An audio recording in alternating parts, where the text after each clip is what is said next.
राज्यात दिवसेंदिवस वाढत असलेल्या सायबर गुन्ह्यावर प्रभावी नियंत्रण आणण्यासाठी ठोस उपाययोजना राबवून कठोर कारवाई करावी अशी मागणी मोहोळ तालुक्यातील हराळवाडी येथील सामाजिक कार्यकर्ते पैलवान माऊली हेगडे यांनी मुख्यमंत्री सचिवालयाकडे निवेदनाद्वारे केली आहे। सायबर फसवणुकीच्या वाढत्या घटनांमुळे नागरिकांचे आर्थिक व वैयक्तिक नुकसान होत असल्याने शासनाने याकडे गांभीर्याने लक्ष देण्याची गरज असल्याचे त्यांनी नमूद केले आहे। काय म्हणलं आहे माऊली हेगडे यांचं ते आपण आता पाहू। सध्या देशात राज्यात सायबरचे गुन्हे मोठ्या प्रमाणात होत आहे। सर्वसामान्य जनतेला करोडोचा गंडा घातला जात आहे।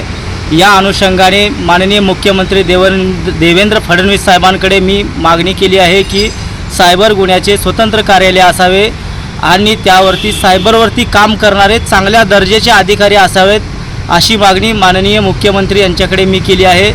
सायबरच्या अनुषंगाने जे सर्वसामान्याला गंडा घातला जातो बँकेच्या माध्यमातून मेसेजच्या माध्यमातून हा कुठेतरी थांबावा आणि सर्वसामान्याचे पैसे रिकव्हरी व्हावे परत मिळावे यासाठी मुख्यमंत्री असतील संबंधित यंत्रणा असेल यांनी प्रामाणिक आणि पारदर्शकपणाने काम केलं पाहिजे जेणेकरून याची रिकव्हरी झाली पाहिजे।